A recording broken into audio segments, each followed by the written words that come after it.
Et donc, ça peut vraiment être n'importe qui. Et donc, tu as de tout, quoi, vraiment. C'est ça. Nous, on avait été... Enfin, Naïm n'avait pas pu venir, mais on avait été au dîner du coin. On avait été invité par Jacques Favier, je crois qu'il s'appelle. C'est un Français qui fait des dîners autour du Bitcoin, quoi. Donc, c'est un resto. Tous les mois, il invite... Ouais. Et là, il faisait ça à Bruxelles.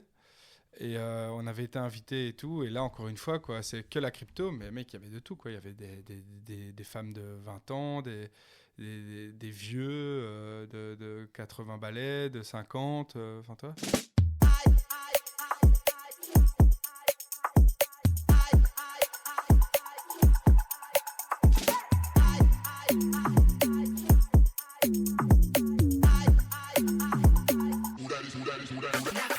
Salut tout le monde, bonjour Alan. Salut. Bonjour Protec. Bonjour. J'espère que vous allez bien. Aujourd'hui, c'est un épisode un peu particulier. Déjà, premièrement, parce qu'on l'enregistre un peu en avance par rapport aux autres. Du coup, on sera un peu moins à jour sur l'actualité. Ne nous en voulez pas. On va rentrer sur un arc un peu secondaire qui va être la prolongation de l'épisode qu'on a fait juste avant avec E-Kane. Yes. Sauf que cette fois, ça va être bien différent. C'est fini le monde des bisounours où on collabore et on fait des collections NFT pour l'art. Ici, on va parler du dark side de la crypto, des NFT, des meme coins. On va avoir un espèce de cas pratique de tout ce dont je vous parle, dont je vous ai parlé au fil des différents épisodes, donc des meme coins, des NFT. Aujourd'hui, on accueille Protec, qui est donc un étudiant, une personne tout à fait lambda, qui s'est retrouvé aspiré dans la spirale infernale de Pump.fun et compagnie. Mais vous connaissez l'émission, on aura l'occasion de revenir dessus, de présenter un peu mieux notre ami Protec. Je propose que sans plus tarder, on démarre sur les news.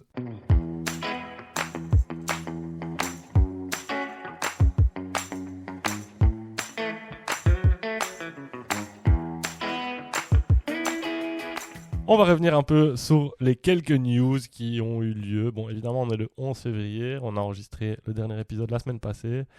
Donc, il se passe toujours plein de trucs dans la crypto, mais on va pas encore passer notre temps à s'étaler sur Trump et compagnie, puisque, comme je vous l'ai dit, c'est un épisode spécial Darkside des NFT.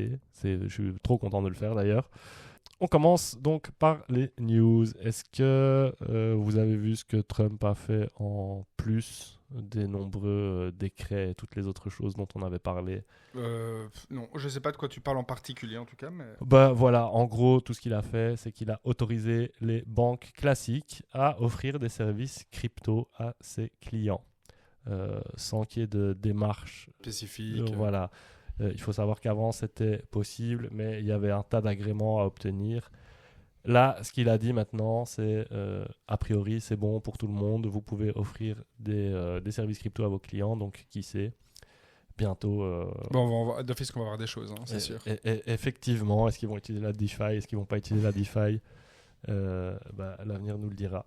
Est-ce que vous avez vu qu'on en avait parlé l'autre jour, le mec qui a hacké le Twitter de la SEC et qui avait annoncé l'approbation de l'ETF, je pense que c'était en 2024. Ouais, on en avait parlé, je crois que c'était l'épisode avec Senamo justement. Eh bien, ce monsieur a plaidé coupable hier. Il a été retrouvé. Donc pour les gens qui n'ont pas écouté l'épisode avec Senamo, la petite histoire c'est que la SEC, c'est ça, hein, c'est ça. Le président de la SEC qui s'appelle Gary Gensler, qui s'appelait Gary Gensler. Il s'appelle encore comme ça, mais en tout cas plus président de la SEC. Bref, il a un compte Twitter et donc il y avait l'ETF Bitcoin qui était sorti. J'ai fait un épisode, il y a un épisode sur le podcast Alan en parle qui parle de ce que c'est qu'un ETF. Et en gros, ils étaient en train de négocier le release de cet ETF Bitcoin. Et en fait, à un moment donné, sur le compte Twitter de ce représentant de la SEC, justement, il y a eu un tweet qui disait ça y est, l'ETF Bitcoin a été approuvé. Et donc, du coup, ça a pump les marchés, tout le monde s'est emballé sur Bitcoin, etc. Et en fait, le mec de la SEC, donc le président, a stoppé son tweet et a directement tweeté en disant Ouais, non. en fait, c'était carrément le compte de la SEC. C'était même pas c'était compte carrément de le Gary compte. Gensler. Ok.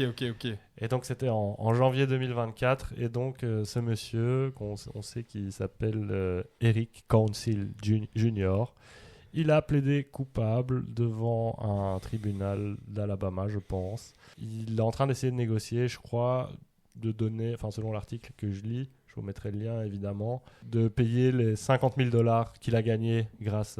parce qu'évidemment, il a fait ça... Je m'attendais à plus quand même. Oui, je m'attendais aussi un petit peu à plus, mais bon, donc voilà, en fait, c'était vraiment une personne lambda. Ouais, c'était monsieur qui s'est dit, vas-y... Je sais pas comment ça se fait qu'il a eu accès à ce compte, et l'article ne nous le dit pas. Mais voilà, on aura normalement la sentence définitive en mai 2025. Donc si ça vaut la peine, on vous en reparlera. Sinon, on aura tous oublié qui est ce Eric dans quelques jours. Plus proche de nous, en République tchèque, on a la Banque centrale qui a pas encore décidé si elle allait acheter du Bitcoin ou pas. Mais le président qui a annoncé une loi qui enlevait la taxe sur la plus-value de Bitcoin si tu le possèdes plus de 3 ans. Ah, ok. Ça, c'est chez nous, ça? Non, ça c'est en République tchèque. Ah, en République tchèque, sorry. Plus proche de chez nous, mais pas chez nous. Non, justement, chez nous, la taxe, elle est justement... Bon, on en avait parlé, hein. C'était c'est ça. 10% si tu agis en bon père de famille. C'est un truc comme ça. Ouais, ou 15%. Enfin, ouais, c'est ça. Mais avant, mais non, c'est 10%. Avant, c'était 0%. Ouais, c'est ça. Mais il y a 10 000 balles d'exonérés. Oui, c'est ça. Ok. Toi, tu n'es pas belge, du coup? Non. T'es luxembourgeois. C'est quoi tu connais la législation au luxe? Alors, de ce que je sais, c'est détention de 6 mois minimum et 0% dessus. Mais après, le reste... Ok. Et c'est forcing au holding ouais. mini pour pas faire le gros trader dégueulasse. Enfin voilà, c'est un peu ça l'idée, j'imagine. Parce que j'avais vu 17% de la population au Luxembourg détient de la crypto-monnaie apparemment. Donc, Ah ouais. Et en Belgique, tu sais ça, toi, Naïm? Alors, il faut demander à notre pote de CryptoBell qui garde ce genre de statistiques. Je pense que c'est genre, il doit y avoir 1 million, donc ça fait 10%. 10%, ouais. Mais en fait, c'est ce qui est quand même marrant, parce qu'au Luxembourg, tout le monde se connaît. Ton voisin peut être ministre ou maire ou juge. Et en fait, le truc, c'est que moi, ça fait quand même quelques années que je fais ça, et j'ai jamais rencontré encore quelqu'un qui le faisait aussi. Ok. Juste des gens qui avaient, acheté sur Binance, mais vraiment personne qui était acteur. Dans l'écosystème, voilà. Commencer à chipoter, quoi. Donc en Belgique, on serait à 12% des habitants. Donc les Luxembourgeois sont un peu plus... En fait, tu check l'info rapidement, mais je pense pas que je dis des conneries. Tu sais quoi, on va utiliser une bouteille d'eau. Hein. ChatGPT. Tu utilises un peu ChatGPT? Oui. Enfin, j'utilisais beaucoup. Là, j'utilise un peu moins, mais...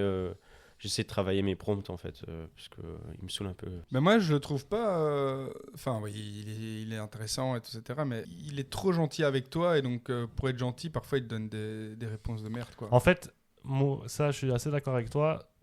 Tu dois lui demander d'être objectif mais tu dois l'orienter. Ouais. Si tu lui dis tiens.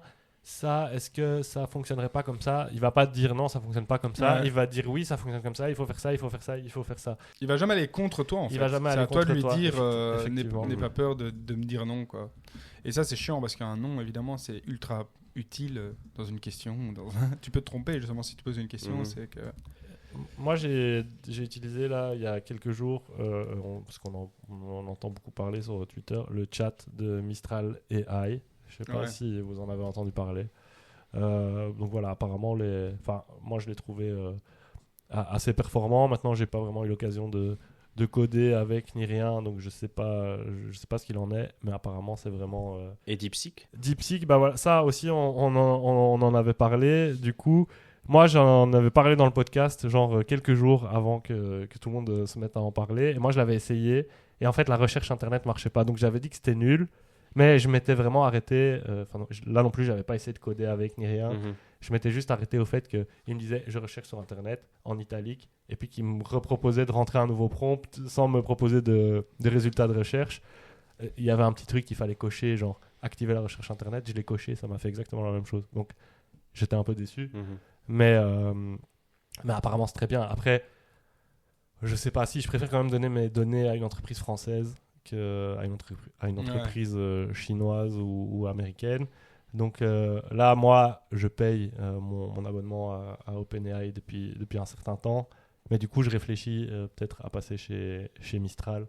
D'autant que les prix sont exactement les mêmes. Bien que là, ChatGPT, OpenAI a exagéré parce qu'ils ont... donc il y avait le plan Pro. Et maintenant, il y a le plan Ultra Pro ou Ultra Premium. Et ça, c'est 200 balles par mois. Donc, t'es passé de... Mais balles par mois, tu lui demandes de faire quoi ? Un dossier, un acte d'achat pour une baraque ou quoi ? Il la paye lui-même, j'espère. Un peu. Et puis, tu fais le virement sur le compte. C'est ça, et puis il va travailler pour toi. Non, donc voilà, je sais pas du tout ce que ça vaut. Je sais que... Enfin, voilà, c'était un peu décevant parce qu'avant, tu payais donc genre $24 et tu avais a priori prompt illimité, accès à tous les derniers modèles, accès à tous les trucs un peu spécifiques. Et là, ils ont fait un petit pas en arrière. Donc, ils ont downgrade l'abonnement que moi, je payais, qui reste évidemment très, très, très bien et totalement suffisant pour ce que je fais. Mais voilà, je me suis senti un peu baisé. Je me suis dit, tiens, pourquoi j'ai résilié instantanément quand DeepSeek est sorti, moi. Ouais. Ah ouais, carrément. À ce point-là, toi, t'es convaincu par DeepSeek, du coup Je sais pas que je suis convaincu, mais en fait, pour ce que je demande, faire de la recherche ou juste trouver des infos ou te faire des bilans, c'est suffisant. Le seul truc qui est quand même pas mal chez Chat, c'est donner les photos. Moi, pour votre info, j'ai jamais payé ChatGPT ou un AI. J'utilise que les versions gratos.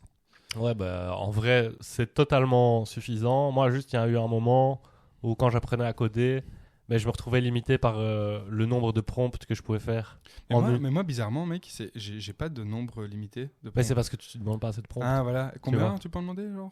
Je pense que qu'en une heure, à un moment, sur la version gratuite, t'es à 20 ou un truc comme ça, tu vois. Ouais, c'est vrai que j'ai jamais... Enfin, moi, j'ai une question, j'ai une réponse, puis j'aime bien aussi chercher, quoi. Tu vois ce que je veux dire ? Ah, je comprends, mais... chercher un peu le truc au début, et puis hop... Ouais, mais moi, du coup, quand j'apprenais à coder, parfois, je faisais un truc, puis tu vois, tu lui renvoies direct derrière la page, tu dis, tiens, ok, là, j'ai implémenté direct, mais là, il y a le bug, et donc, à un moment, quand tu avances sur un projet, si tu te retrouves bloqué par le truc, moi, c'est à ce moment-là que j'ai pris l'abonnement, et c'est vrai que depuis... c'est aussi le problème des abonnements, hein, comme on en parlait l'autre fois, c'est les adaptations des modèles. En fait, tu oublies même que tu as ces abonnements pratiquement, et tu vois que tu as payé, tu dis bon, je vais résilier, mais je vais quand même attendre, alors que en vrai, je pense que moi aussi, je pourrais très bien me passer des versions payantes, d'autant que maintenant la concu est vraiment rude et tout le monde te propose un assistant. Tu as même ta Gemini, sur tous les navigateurs. Même sur X, t'as Glork ou Gork ou je sais pas quoi. Comment ? Grok. Ouais, Grok. Qui est incroyable. Ah, j'ai jamais utilisé. Je le vois toujours. Enfin, je vais pas souvent sur X, mais bref, quand j'y vais, il est toujours en bas là, et je me dis bon. Pourquoi pas ? Tu génères des trucs de fou avec. Et tu fais quoi en fait ? Les gens, ils l'utilisent principalement pour justement générer des photos qui ne donnent aucun sens, que ChatGPT n'autorise même pas à générer. Ah ouais, c'est ça, avec DALL-E, je pense que tu peux même pas reproduire la tête de quelqu'un qui existe vraiment ou un truc comme ça. Et là, en fait, c'est à l'image de ce que Trump veut, quoi, hein, le libéralisme. C'est ça, à l'image de Max, il n'y a pas de. Et est-ce que Grok fait des caricatures de Elon Musk ? C'est une bonne question. Oui, il le fait. Elon Musk un peu gros, avec un robot à l'intérieur de lui qui le dirige. J'ai pas vu. Moi, je demande plein de trucs de fou aussi. J'ai pas vu de restrictions, mais. Et c'est gratuit ? Ouais, non, c'est payant, justement. C'est combien ? C'est 10 balles, je crois. C'est combien X Premium ? Ouais, c'est ça. En fait, tu dois prendre X Premium pour ça. Ok. Donc après, tu te retrouves avec un account vérifié. Mais par contre, ultra bullish sur X, parce que demain, si avec Starlink, il donne Internet, téléphone mobile, c'est son Grok. Mais moi, j'arrête tout et je ne prends que ça. C'est son grand projet. Il va lancer son truc mobile, il va tout. Je t'avoue que ça me semble assez fou et j'attends un peu avec impatience que ça arrive. Mais lui, il veut qu'avec Starlink, là, que le monde ait Internet gratuit, entre guillemets. Bon, tu payes ton abonnement X, quoi, en fait, mais que tout ce package-là, c'est son but, quoi.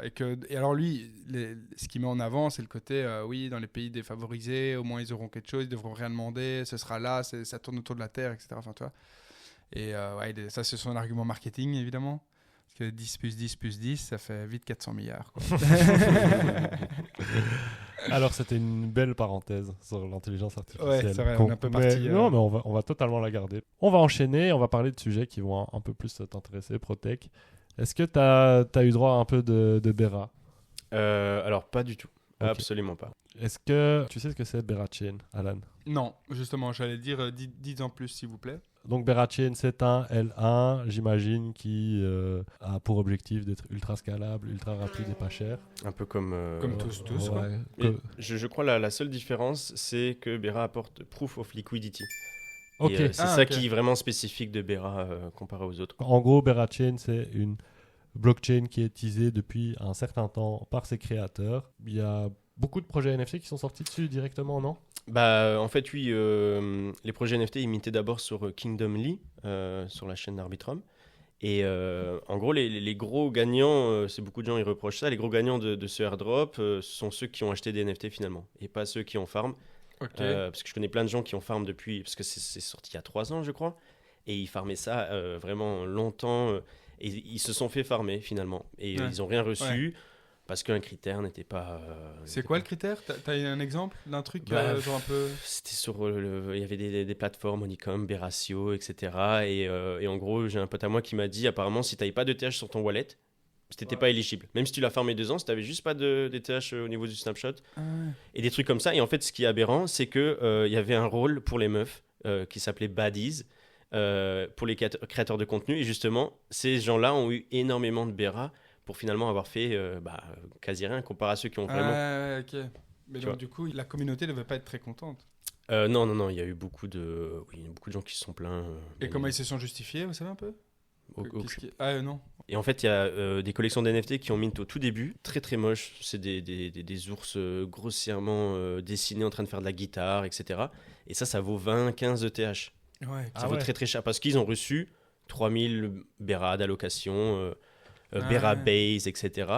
Et en gros, il y a un truc, ça s'appelle l'Apogee, et tu dois acheter un Honeycomb et plusieurs NFT, et un peu construire, genre tu dois en avoir 4, et tu les burns comme un sacrifice, et après tu reçois un rôle spécial dans le Discord, et selon le founder, quand tu as ce rôle, tu n'as besoin de rien faire, tu recevras tous les airdrops, à peu près toutes les whitelists, et c'est vraiment, ils vont tout donner, mais c'est un sacrifice de 5, 6, 7 ETH. Tu vois, Putain, donc... c'est trop marrant de voir ça. C'est un peu, comme tu dis, le dark side du, C'est vraiment le du Web 3, quoi. Donc, c'est un peu jouer avec... c'est manipuler un peu l'action économique de chacun à travers un projet pour se dire, ben voilà, tu vas avoir... Enfin, toi, il n'y a pas un peu un rôle de grand maître comme ça? Tu vois ce que je veux dire? Bah, Si tu fais ça, parce que là, c'est un peu une notion de sacrifice, quoi, en fait. Là, tu jettes littéralement... Donc, combien de TH, tu dis? mais enfin, là, avant le snapshot, Hmm. je pense que tu devais jeter l'équivalent de 4-5 ETH. Tu vois, et un ETH, là, on a combien? 3000? Ouais. En gros, tu jettes 15 000 balles. Voilà. Et pour avoir... Et après, quand ils le disent, c'est sûr et certain? Ou toi, comment tu peux vérifier? Bah, c'est de la spéculation, justement. Ouais. T'as juste un rôle. C'est-à-dire que tu n'as même pas... Ton wallet, ok, ils savent que c'est le wallet qui a burn, mais finalement, tu n'as qu'un rôle dans un Discord. Ouais, voilà. Et quelle est la Mais alors pourquoi on fait ça? En gros, dans ce Discord-là, il y aura que des gens qui ont burn 15 000 balles. Donc, des gens qui ont quand même pas mal d'argent, parce que qui peut burn 15K? Et tu crois qu'il y a un truc derrière ça, le fait de rassembler un peu des gens qui ont de l'argent? Ouais. En fait, c'est le même là où on va en venir dans cet épisode, c'est l'argent appelle l'argent. Et donc, tu te dis que si tu arrives à prouver que tu fais partie de cette communauté qui peut se permettre, comme il dit, de cramer 15K, bah, tu vas avoir ce rôle dans le Discord. Et donc, les gens qui ont créé le projet, ils savent que tu es quelqu'un avec des poches profondes et qui a des couilles et qui croit en ce qu'ils lui disent. Et donc, on se dit, bah voilà, on va me récompenser, en fait, parce que j'ai été un des premiers à croire et que qu'on m'a demandé de sacrifier, j'ai sacrifié. Ça me fait penser un peu à, vous connaissez Hex, HEX, Non. la crypto, avec Richard Heart. Donc, en fait, Richard Heart, c'est un type, je sais plus quand, il a dit, voilà, moi je vais lancer mon fork de ETH. Ouais. Sauf que voilà, il y avait déjà les problèmes de scalabilité, etc. Enfin, donc voilà, c'était vraiment même avant qu'il y ait tous ces L2. Et lui a dit, voilà, moi je vais créer carrément mon fork de ETH. Il y avait un côté très gourou, très... le gars, Suivez-moi, le grand voilà, Messi, quoi. Exactement, le gars faisait ses tweets et du coup c'était soit tout noir, soit tout blanc, les réponses en dessous, donc les gens se clashaient entre eux, etc. Et moi j'avais un type, c'était en 2021, j'avais un type il y croyait à fond, tu vois. Et moi je voyais ça d'un super mauvais œil, juste j'ai surveillé le projet et il était très bas, il a annoncé, voilà, la Pulse Chain va enfin bientôt arriver. On va prendre un snapshot de tout ce qui se passe sur ETH et vous aurez un airdrop de tout ce que vous avez sur ETH. Vous allez aussi le recevoir sur la Pulse Chain. Tu as 5 ETH sur bizarre. Ethereum. Tokenomiquement parlant, c'est quand même bizarre. Sur Pulse Chain. Et donc moi déjà, je me disais, mais en fait comment... Enfin, ok, tu vas reproduire, mais en soi, ça va juste être virtuel. Enfin, quel exchange va accepter ça? Enfin, comment tu vas pouvoir cash out? Ou est-ce qu'il y aura des pools de liquidité, etc. Enfin, vous allez aussi copier les pools de liquidité. Qu'est-ce qui va se passer? Et donc, moi, je comprenais pas, mais c'était tellement un culte que le token est monté super fort. Et donc, j'avais un pote qui était à fond dedans et qui me dit, ah, regarde là maintenant, il y a le sacrifice. Et en fait, c'était le même principe. Je suis mort comment t'expliques ça. Ouais, mais parce que ça m'a fait penser, c'était vraiment la même chose. Et il m'a dit, voilà, regarde, moi je vais envoyer 5 ETH, 200 unis, bref, le mec a envoyé des milliers de dollars. Le gars, vraiment, il a sacrifié ses trucs. Sauf que de l'autre côté, il a rien reçu. Ouais, donc il y a un rapport de confiance. L'idée, c'était de... Et il disait, on burn les tokens. Mais ce qui était bizarre, c'est qu'on les envoyait sur une adresse, tu vois. Et j'ai jamais été revérifier cette adresse après, mais je suis presque persuadé que ce type, il avait juste le contrôle de cette adresse, tu vois. Le principe des pre-sales envoyés à cette adresse. Et il y en a même qui écrivaient sur Twitter, je peux rien garantir si je renvoie ou pas, mais... C'était aussi une méta pendant tout un temps, comme tu dis. T'avais juste des adresses qui popaient, un nom de token, et t'avais, je me souviens, toutes les semaines, t'avais une nouvelle pre-sale qui pétait les records. Tu vois. La plupart de ces tokens, tu les regardes maintenant. C'est que des rugs. Et ça met encore en balance le truc que Asher disait. En 2030, il y aura 300 millions de tokens contre 10 millions maintenant. Ok, il y aura 300 millions de tokens, mais il y aura 290 millions de tokens morts. Tu vois. Ouais, c'est ça. Enfin, je sais pas si t'as vu Pain, le meme Pain. Je sais pas si tu vois le vieux là qui fait une tête en mode. Ouais. Lui, tu vois. Hein. Ouais, je vois. Il a été voté meme de la décennie. Okay. Il a lancé sa pre-sale. Ok. 150 000 sols en 48 heures. Putain. 150 000 sols en 48 heures. C'est complètement fou. En fait, quand c'est vraiment... Ça devait sortir hier, apparemment. Et en gros, pour se dédouaner légalement de plein de choses, il va rembourser 80% de la pre-sale. Et voilà, tu auras 20% de ta mise initiale. Et à voir. Moi, je pense que ça peut faire un giga bis, personnellement, vu que c'est un gros mime. Mais c'est toujours le premier qui vend. Avec les pre-sales, c'est ça. Ouais, c'est ça. Par exemple, à ça, j'ai une petite anecdote. Là, récemment, il y a une AI, on va dire un agent GPT, enfin non, pas un agent AI qui a lancé son coin. Il a lancé sa pre-sale avec un hard cap, et je crois en 10 secondes, ça s'effile instantanément. Et en gros, cette AI avait décidé de lancer la pre-sale 48 heures après que ça soit fini. Sauf que dans le code, elle a décidé de le faire en pleine nuit à 4h du mat, et tout le monde qui s'est fait rect. Voilà. Parce qu'elle a décidé de le lancer avant. Du coup, tous les gens qui étaient réveillés à 4h du matin ont pu le vendre. Et voilà, c'est... Pas de chance, quoi. c'est pas trop marrant.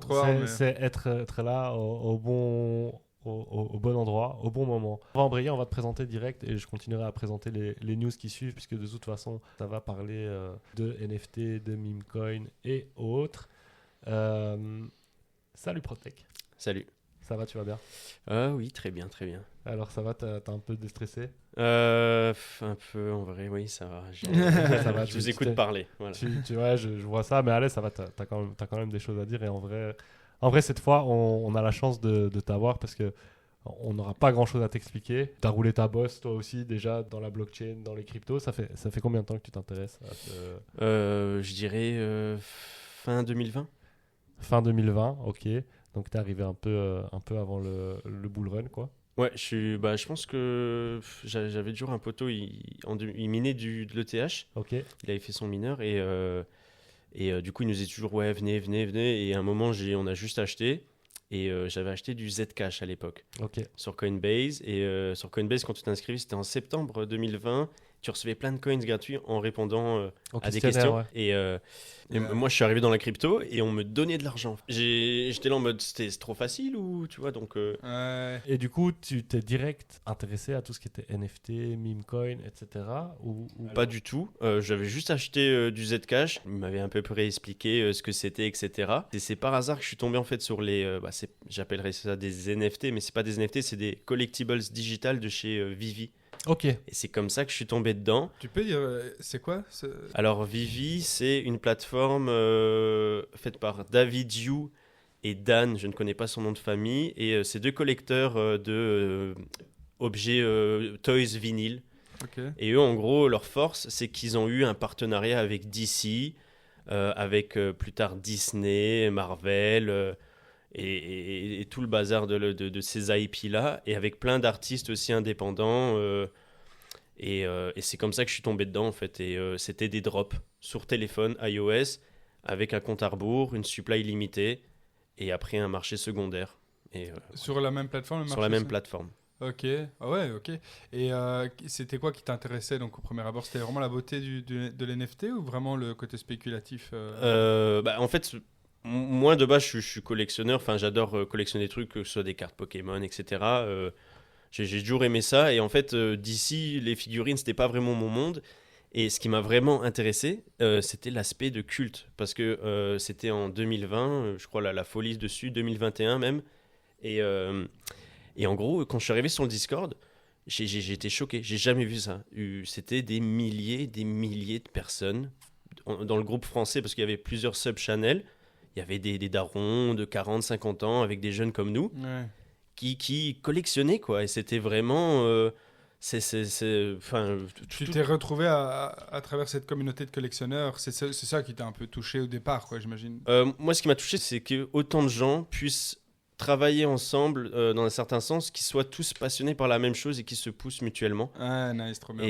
Et c'est, en fait, c'était par exemple 4 drops semaine et tous les jours à 16h, on était là. Et après le drop, qui a eu, qui a pas eu, etc. On se plaignait, mais c'était vraiment full dopamine et belle époque. Ouais. Ah, ok, trop cool. Trop cool. Trop bien. Moi, j'ai vécu un peu la même chose quand je me suis commencé à m'intéresser au NFT en 2021.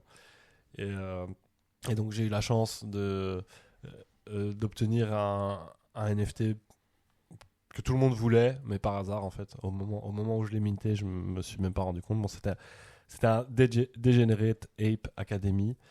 Et donc, ça a un peu marqué je pense qu'il y a peut-être eu des NFT avant sur Solana, mais c'était un des premiers gros NFT sur Solana.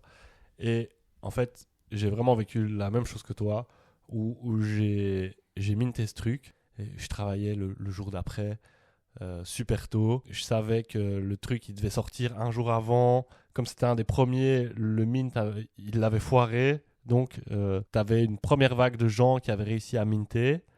Mais eux se sont retrouvés, on leur a dit « Ok, en fait, vos NFT, c'est pas les bons NFT. » Et donc, c'est devenu les Exiled Degen Ape. Donc, ça a créé même une collection et une communauté secondaire et extérieure après, qui même à un moment se revendait. Et donc, le lendemain, moi, je devais me lever tôt. Je comptais même plus minter ce NFT.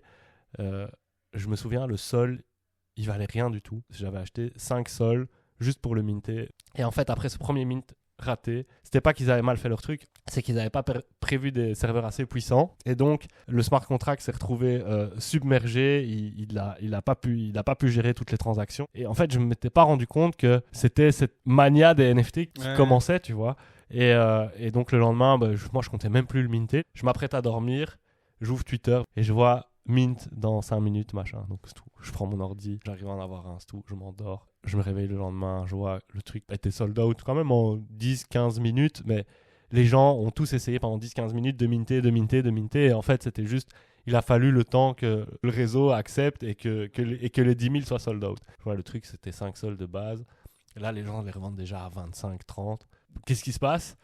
Je pense que j'oublie même un peu le truc et peut-être un mois après, je vais sur Discord. Enfin, je m'inscris sur le Discord de Degenape. Quand tu as ce NFT, ça te guette une partie du Discord. Donc, tu arrives dans une partie privée du Discord, ce qu'on appelait la Mint Squad. C'était des centaines de mecs qui avaient ce NFT, ou voire des milliers de mecs. Tu avais déjà des collab managers qui étaient en train d'aller farmer des whitelists, et donc tu avais déjà un canal de giveaway, et les gens étaient là, ben voilà, j'ai gagné cette whitelist, tiens, il y a tel mint qui arrive, machin, et donc c'était que des échanges de trucs, et en fait, il y a plein de gens qui étaient là à la base, qui ont vraiment qui ont grindé ce truc, et qui ont fait, je pense, des fortunes. Je me suis dit, mais c'est quoi ce monde parallèle en fait? Et donc voilà, ça me fait vachement penser à toi, ta découverte de VV. Oui, bah, après Vivi pour moi c'est dommage, hein, parce que pour moi ça aurait pu devenir le plus gros projet NFT, même encore maintenant. Vu le nombre de gens qui étaient fanatiques, c'était vraiment... C'était juste incroyable, et les gens ils y croyaient, et comme tout projet NFT, j'ai envie de dire, on s'est fait bien entuber. Et qu'est-ce qui a fait que ça n'a pas fonctionné? En fait, le mec, déjà, il vient de Nouvelle-Zélande, et je crois que là-haut, avec les lois, il se protège un peu. Et en gros, le truc, c'est que tu vois un âne où tu mets une carotte devant, bah nous, c'était ça. Et le mec était sur notre dos. Et en fait, il nous faisait croire qu'il nous vendait des NFT. Et ils écrivaient même NFT parfois, etc. Et en fait, ça n'a jamais été des NFT. C'était sur la blockchain GoChain, qui était juste cassé, avec un token qui était backé derrière, un token OMI, qui baquait l'entreprise, et en fait non, c'était que du pipeau, et en fait il nous faisait des fausses promesses pendant 2 ans, le type, que des fausses promesses, mais très très très fort. Il savait comment ramener le plus de gens possible, et c'est pour ça que la plupart des gens n'ont jamais vendu et ont gardé, parce que tu ne pouvais pas retirer ton argent pendant très très longtemps. C'était que du deal OTC, c'était avec des in-games tokens, genre des gems, c'est comme Clash Royale. Tu payais tes coffres, là tu payais des collectibles, tu pouvais les voir en 3D, et au moment du cash out, plein de soucis, et le mec, en gros, il n'y a pas de transparence, parce que sur le market, on ne pouvait pas voir qui vendait, qui achetait, qui avait le plus de supply. Ouais. Et en fait, c'est comme ça que j'ai découvert le botting, et j'ai découvert des gens qui étaient dans le botting, et c'est comme ça que je suis arrivé sur Solana aussi. Donc le botting sur Solana, c'était juste incroyable. C'était vraiment fou. Ok, donc en fait, ça rejoint pas mal ce qu'on expliquait, c'est que tu es passé, ce qu'on expliquait souvent, on le dit souvent, mais tu es passé par un truc qui t'a un peu cassé, on va dire. Voilà, tu t'es fait arnaquer, clairement. Et c'est ça qui t'a permis d'évoluer aussi à travers ce domaine-là, quoi, le Web3. Enfin, tu vois ce que je veux dire? Oui, mais parce en fait, ça arrive souvent, tu vois, c'est le côté un peu, on expliquait, Naïm aussi, c'était... pour ne plus faire d'erreurs, tu avais une fois... j'ai utilisé... Ouais, tu avais utilisé sur Google le premier lien qu'il avait utilisé, il avait connecté son wallet, et son wallet, il s'est fait vider, quoi. Bon, heureusement, il en avait plusieurs, et c'était un petit truc. Bref, c'est arrivé une fois, et il dit, depuis maintenant, j'ai ma technique pour aller visiter mes sites, etc., Twitter, tu connais. Et donc toi, en l'occurrence, c'est un peu ce qui s'est passé avec toi, ou pas trop? Tu vois ce que je veux dire? Donc là, non. Tu nous expliques ta communauté, trucs en ballant, etc. Mais tu finis par nous dire que c'était une arnaque. Tu finis par te rendre compte qu'il n'y a pas de transparence, que tu peux pas vendre tes trucs. Et du coup, après, tu te diriges vers un truc transparent. T'en as retiré des leçons de ça? Ah bien sûr, mais du coup, oui, ça m'a poussé justement à démêler le vrai du faux. Justement, dans mon Discord, c'est ça. On parle de faire tomber les masques. Et moi, je me suis direct intéressé, c'est... par exemple, moi quand je suis arrivé sur Solana, j'étais le DJ dans les Discord à chase les whitelists. Puis je me suis dit, mais qui donne les whitelists? Donc je suis devenu celui qui donnait les whitelists, etc. pour monter de plus en plus haut. Tu peux expliquer ce que c'est qu'une whitelist? Alors, une whitelist, c'est, on va dire, un rôle qui te permet de mint avant le public. Juste pour créer de la rareté et créer de la demande. Imaginons, il y a 10 000 de supply. Si demain, il y a 8000 whitelistés, c'est eux qui vont pouvoir mint, et il n'y aura que 2000 pour le public. Mais au début, c'était pas comme ça. Il y avait beaucoup de public et beaucoup de botting, du coup. Ouais. Et beaucoup de gens comme moi qui voulaient, du coup, acheter après. Et donc, toi, tu t'es rendu compte un peu de tout cet univers-là qui n'était pas, en fait, ultra honnête. En fait, tout le monde, à l'époque, c'était que public. Donc, tout le monde voulait le NFT en même temps. Peu importe ce qu'il y a derrière, en fait. Tout le monde veut... Il y a un mint, ok, tout le monde veut être dessus. Vous pouvez expliquer ce que c'est qu'un mint? Donc, parce que c'est pour les gens. Hein. Donc, un mint, c'est le processus qui va te permettre d'obtenir ton NFT lorsque les NFT sont créés. Donc, en général, quand une collection de NFT est créée, le créateur va dire, ok, voilà, il va y avoir autant d'NFT. Lui, ce qu'il va faire, c'est qu'il va mettre tout un tas de traits qui vont permettre voilà, ici on parle de NFT PFP, donc PFP Profile Picture. Donc en gros, un dessin, le meilleur exemple du NFT PFP, c'est Bored Ape. C'est vraiment un truc qui en général après va te servir d'avatar sur Twitter ou sur tes réseaux sociaux. Enfin voilà, je sais pas s'il y a une autre vraie utilité au PFP. Non, j'ai pas l'impression non plus. C'est NFT PFP. Donc le créateur, il va dire voilà, j'ai autant de traits qui différencient les trucs. Donc il y aura les peaux noires, les peaux blanches, les peaux jaunes. Il y aura les blonds, les bruns, les blonds. Il y aura ceux qui ont des lunettes, il y aura ceux qui ont un bonnet. Bref, voilà, c'est tous des caractères que tu peux mettre.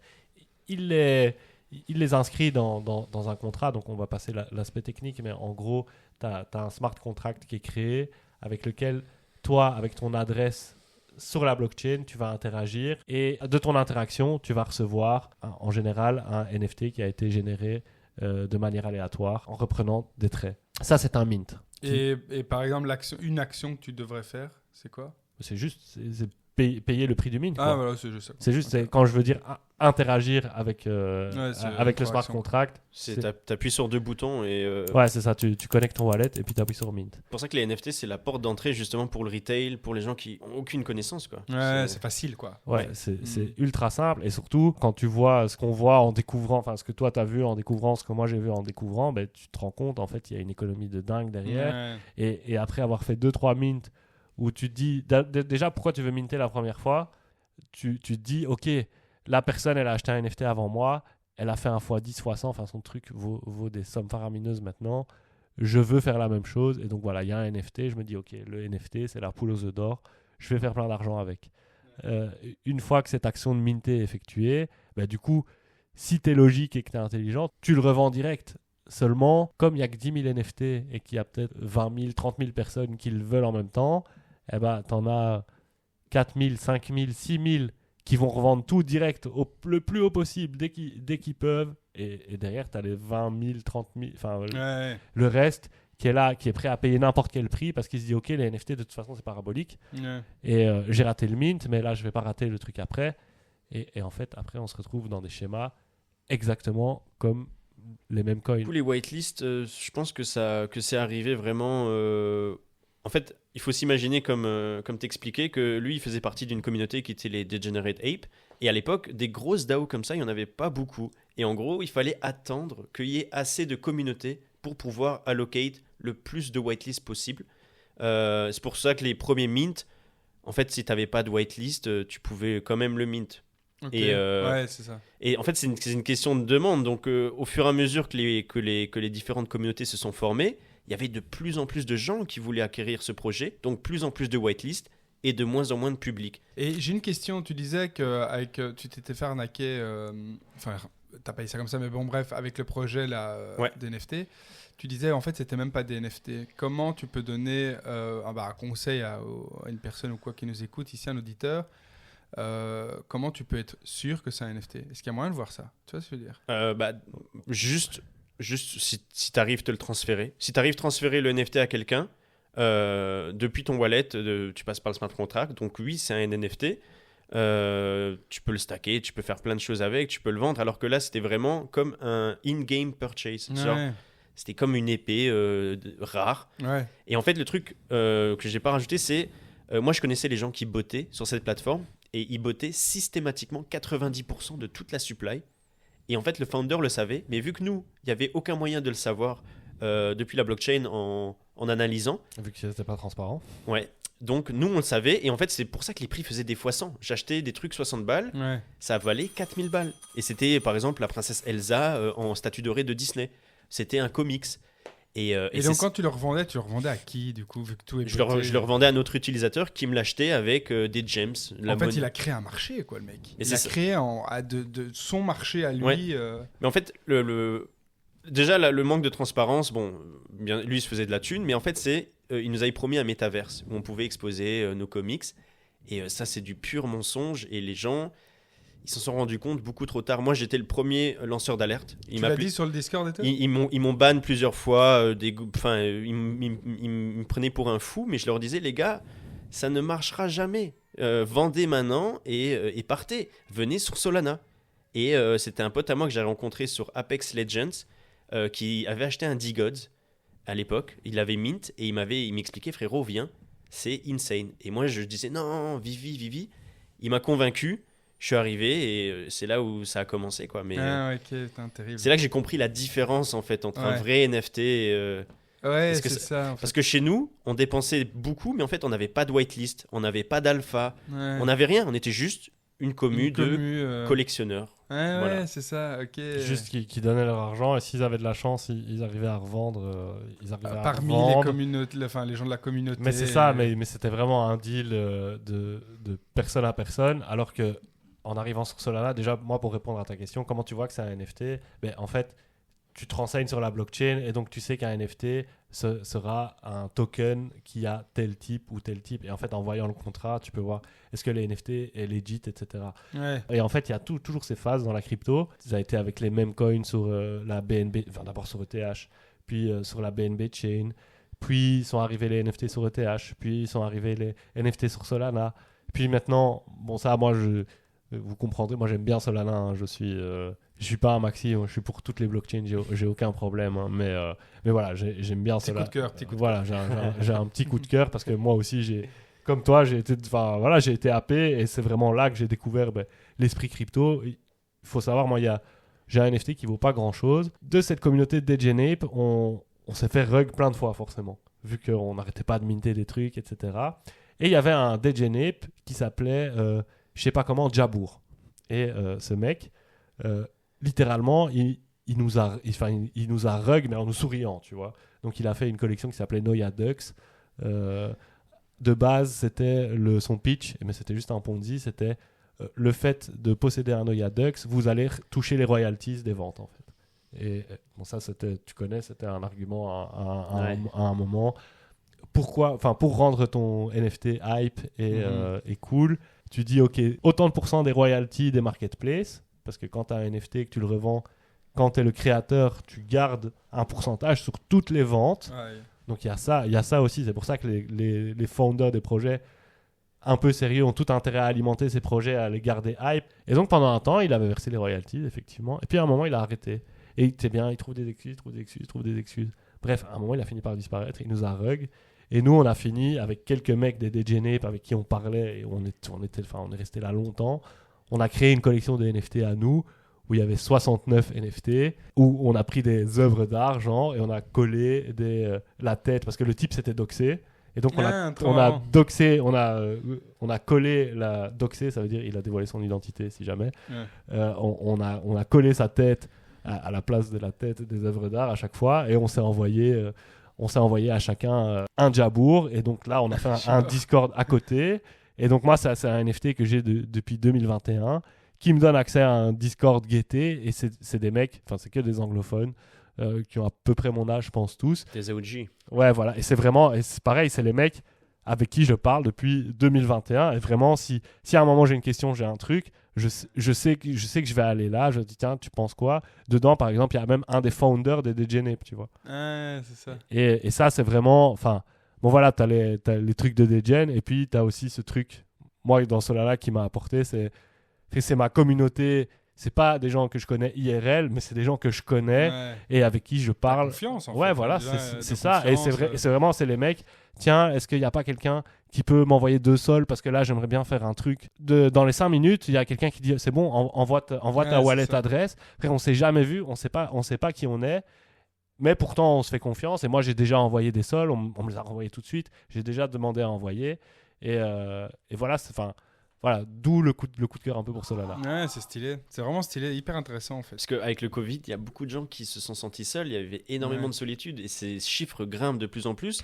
Et justement, pour tous ces devs qui sont en slip dans leur chambre ou tous ces DJs qui sont là sur Discord, c'est une seconde famille. C'est vraiment des gens avec qui la plupart des gens, du coup, se rencontrent à certains events crypto. Et c'est vraiment des grosses DAO qui perdurent sur le long terme.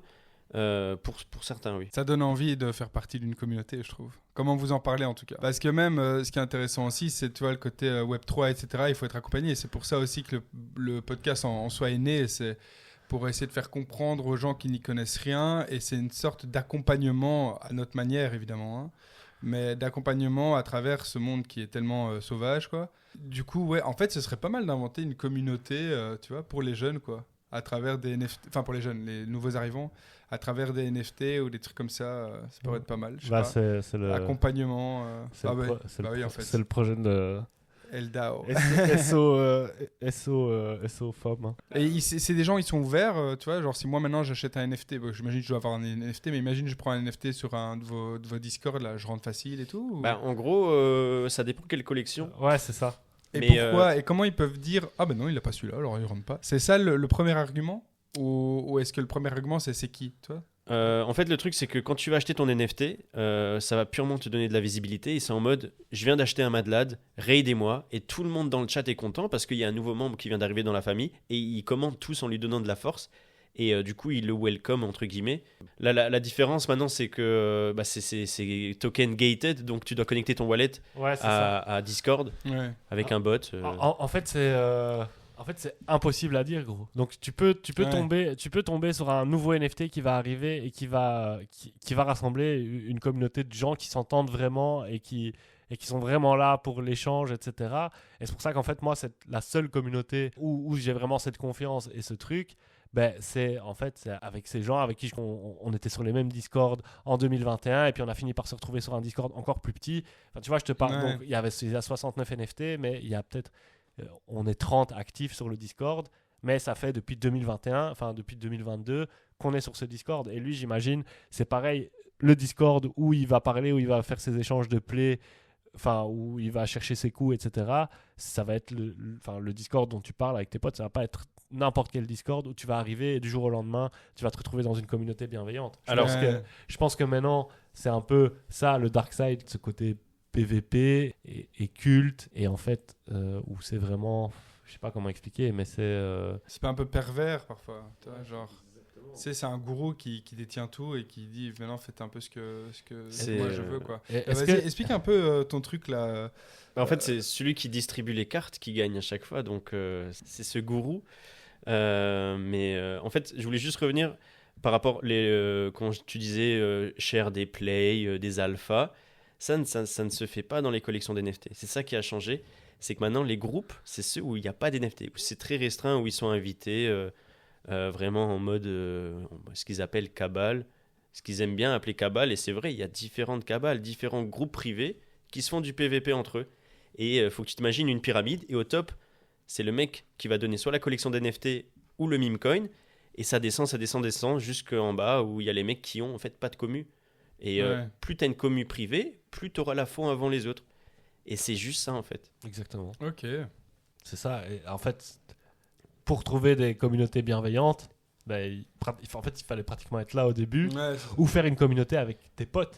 Ouais. Et avec des gens que tu connais vraiment, ou comme il dit, en fait, maintenant, en vrai, le NFT, c'est juste le vaisseau sur lequel tu vas prendre ton argent, et tu vas avoir de très rares communautés NFT qui perdurent dans le temps et qui vont continuer à te rapporter des choses, à te rapporter des vrais alphas, à te rapporter des whitelists intéressantes, etc. On va peut-être raconter aux auditeurs ce que c'est que The Gods. Toi, tu sais pas ce que c'est les The Gods. Je vois pas ce que c'est. Mais j'ai déjà entendu ça. Toi, t'es arrivé à ce moment-là, tu m'as dit. Ouais, je suis arrivé juste après les The Gods. Ouais, c'est ça. Et donc, en gros, les The Gods, c'est un mint qui s'est passé sur Solana pendant la hype. Ça s'est pas très bien passé au début, en vrai. Ils ont eu du mal à minter, je pense. Il y avait énormément de FUD, donc des avis négatifs, des gens qui disaient que ça allait jamais fonctionner, etc., que la collection était moche, blablabla, blablabla. Et en fait, le mec qui était derrière cette collection, qui s'appelle Frank, du coup, ce Frank The Gods, c'est vraiment comme il explique, c'était le gourou du culte. Okay. T'es vu comme Steve Jobs. Exactement, c'est vraiment ça le parallèle qu'il faisait. En plus, tu as tout à fait raison. Genre, c'est le Steve Jobs des NFT. Et donc, pour tous les The Gods, et donc comme ils étaient pas 10 000, mais bon voilà, il y avait 10 000 pièces. Et en fait, cette collection, comme elle n'avait pas très bien marché, les gens en ont acheté, et puis ça s'est tout de suite revendu. Au lieu d'exploser, ça s'est tout de suite revendu en dessous du mint. Et donc, il y a des gens qui croyaient en ce projet et qui étaient déjà dans ce culte de Frank, qui en ont acheté plein. Et donc, ils se sont retrouvés à un moment où tu n'avais plus que les believers de Frank qui avaient ces The Gods. Et là, je sais pas s'il l'avait déjà prévu avant ou pas, mais il a trouvé un modèle très Ponzi en fait, où chaque DeGods avait un nombre attaché de... C'était quoi leur token encore ? Le Dust. Le Dust, voilà. Il y avait tout un process où tu devais accumuler des Dust pour transformer ton Gods, je pense. Alors, c'était pas au début, tu stackais juste ton D-God et tu recevais X nombre de Dust chaque jour, passive income. Et justement, mon pote qui m'a dit viens sur Solana, c'est fou, lui il recevait l'équivalent de 2000 balles semaine. Je sais. Ça. Ouais, c'était insane. Et ça valait vraiment de l'argent, cette crypto ? Tu les revendais direct, gros. Ah, ok, ouais. Donc c'était vraiment comme il disait, c'était du 2000 balles semaine. Enfin, voilà, les chiffres sont à relativiser selon le nombre de NFT que tu avais, oui, évidemment. etc. Mais juste avoir un DeGod, ça te rapportait énormément d'argent. Et on en a reparlé l'autre fois. Je pense qu'ils sont arrivés à 1000 sols. Ouais, c'est NFT. 1000 sols avant le bridge. Mais t'imagines, 1000 sols. 1000 sols, gros. Et il y en a qui achetaient. Et il y en a qui achetaient. Et en fait, cette communauté qui est très vite devenue en fait toxique. Ouais.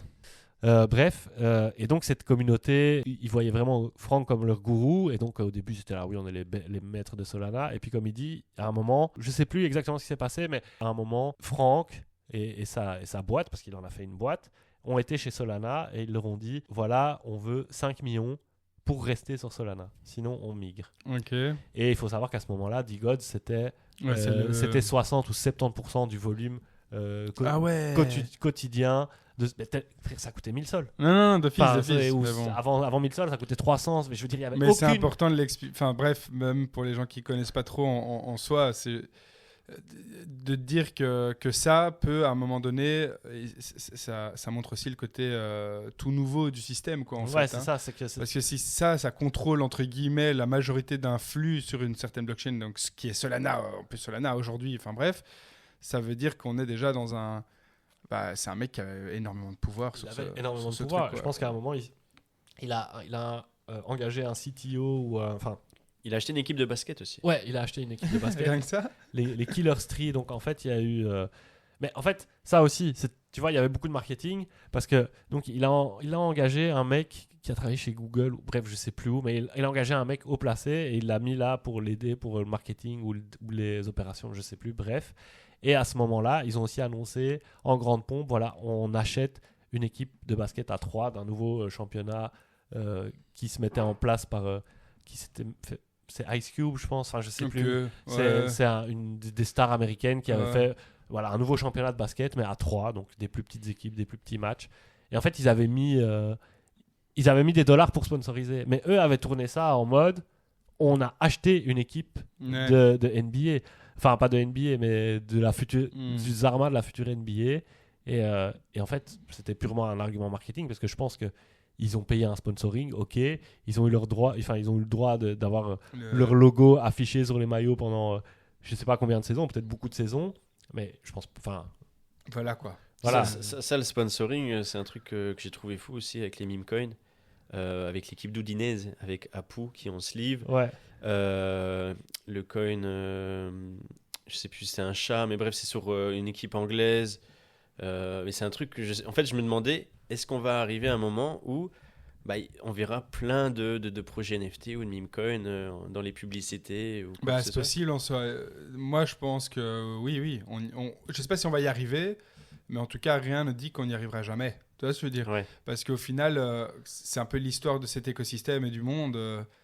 Si tu as des thunes, frère, tu veux mettre un chat de ton meme coin. L'Inter de Milan s'était fait scam justement par une entreprise crypto qui n'a jamais payé son sponsoring. Ah, je suis mort. Bon, malheureusement, on va devoir dire au revoir à Alan aujourd'hui. Yes, je dois y aller. J'ai le devoir qui m'appelle. Exactement. Mais ça m'embête de partir, mais. C'était vraiment intéressant, mec. Après, on a beaucoup parlé et je voulais encore entendre plus, quoi. Du coup, ça me fait un peu. Écoute, j'écouterai l'épisode, quoi qu'il arrive. Oui. Je serai obligé. Alors, je vais te dire ciao et je vais même pas te dire à la prochaine parce que tu pars en vacances. Ouais, je pars en vacances. Bah, à la prochaine, on se reverra, j'espère quand même. On se reverra, mais ça va être particulier puisque dans l'épisode suivant, ce sera le premier épisode de la chaîne de Alan en parle. Sans Alan en parle. Yes, j'ai pris un peu de vacances. Voilà. Ça va, un grand merci à les gars. À toutes. Ciao. C'était l'épisode 7 de Époque avec Alan qui est parti en vacances pendant l'épisode et Protech qui est venu nous apporter un peu ses insights, son expérience. C'était super cool. Merci à toi, franchement un plaisir. On est le 11 février 2025. L'épisode sortira dans 2 semaines, plus ou moins. Tu veux quand même répondre au quiz ? On peut. Allez.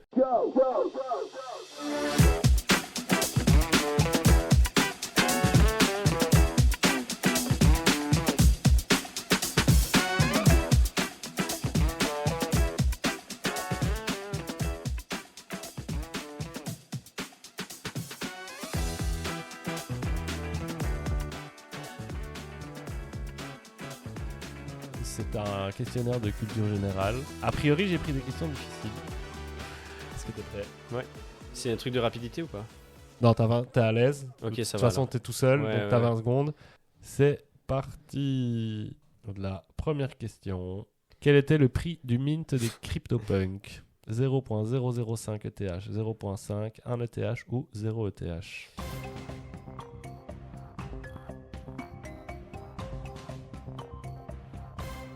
Bien joué. C'était totalement gratuit. Qu'est-ce qu'il fallait payer ? Les fees ? Ouais, c'est ça, le gaz, c'est tout. Et même, c'était plus compliqué que ça. Il fallait aller directement sur le smart contract. Ouais. Mais il y a eu des soucis. Ouais, bien sûr. Il y a des punks qui ont été perdus, etc. comme ça.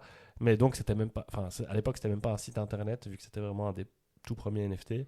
Il fallait juste payer les fees et recevoir son CryptoPunk que tu peux aujourd'hui revendre pour une somme astronomique. Quel jeu vidéo a popularisé les NFT ? World of Warcraft, CryptoKitties, Minecraft ou GTA V ?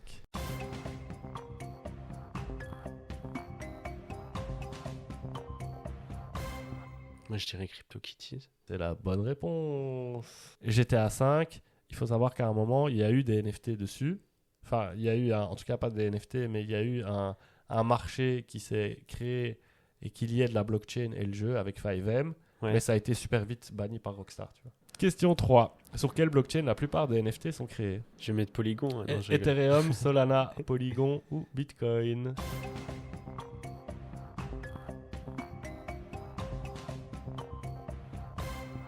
Et non, ouais, mais c'est plus actuel. Si, c'est totalement actuel. Ah ouais ? Ouais, bien sûr.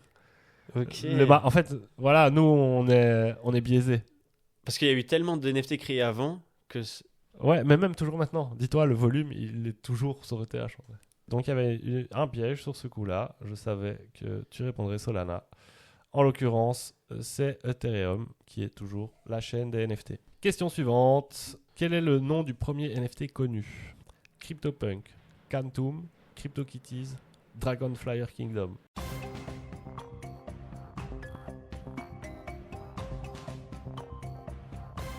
Enfin, connu, moi je dirais CryptoPunk. Quantum ? Ouais, 2014. D'accord. Ok. Sur la blockchain de Namecoin, qui n'existe plus du tout. D'accord. Et voilà, ça je savais que j'allais t'apprendre quelque chose pour le coup. Ok. Donc il faut savoir que les premiers NFT n'étaient pas sur Ethereum, n'étaient pas non plus sur Bitcoin. Mais c'était sur une blockchain qui s'appelait Namecoin, qui a fait son ATH en 2013. Donc c'est quelque chose que... Ils étaient 15 pélos dessus, non ? Ouais, j'imagine. C'était vraiment le début des débuts. Question 5. Quel est le nom de la première place de marché décentralisée pour les NFT ? Rarible, OpenSea, Super Rare ou Decentraland ?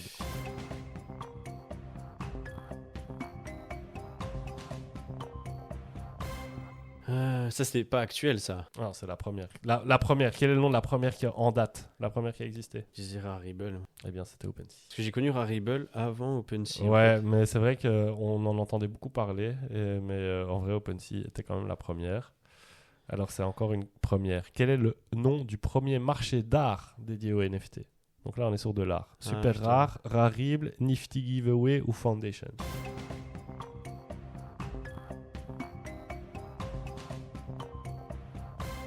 Encore une fois, je dirais Rarible.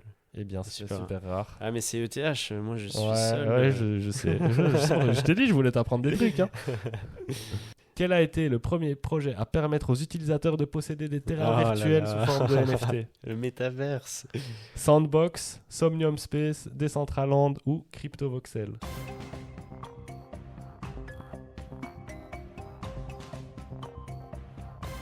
Bah toi là j'hésite entre Decentraland et Sandbox, je dirais Decentraland. Ouais. Bravo.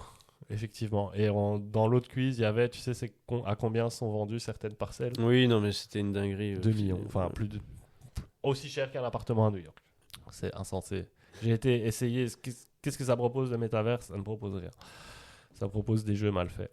Quel est le nom du premier NFT vendu par la célèbre maison de vente aux enchères Christie's? Je te l'ai dit tout à l'heure. First 5000 Day, Quantum, The Merge ou Crossroad. En fait, j'ai pas dit le nom tout à l'heure. T'as pas dit le nom.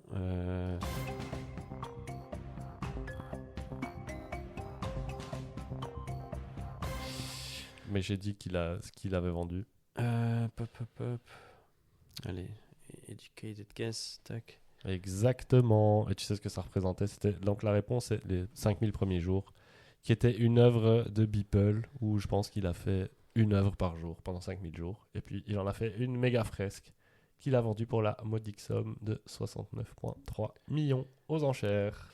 9 sur 10. Quel événement a marqué l'entrée des NFT dans le monde du sport? Cristiano Ronaldo, le lancement de Sorare, la vente de NFT par des équipes de football, la vente de cartes NBA Top Shot.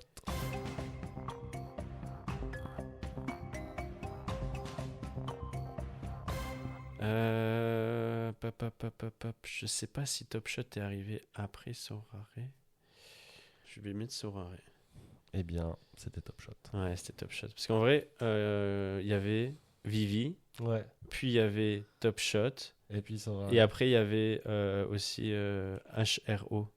DC Cards, avec des cartes que tu peux acheter et scanner derrière. Ah ouais, ok. Putain, ça, je connaissais pas. Mais donc, Sorare, c'est français. C'est marrant parce qu'il n'y a pas longtemps, j'ai vu que Éric Larchevet qui disait, on lui demandait c'était quoi sa plus grosse erreur dans l'investissement, et il a expliqué, il y a plusieurs fois un mec qui est venu me dire, je veux faire un truc lier le NFT et le sport, machin, et il a dit non, ça va pas marcher. Et donc là, il a un peu, il a pas le seum, mais bon, voilà, il se dit mince. Le retail, il a très apprécié ce genre de token. Ouais, mais c'est comme Socios, etc. Tout ça, c'est des. Ça, c'est un Fancoin. C'est aussi un épisode que j'aimerais faire. Dernière question. Quel a été le premier projet à utiliser des NFT pour représenter des objets physiques? Vivi, Artefact, Dapper Labs ou Mintable?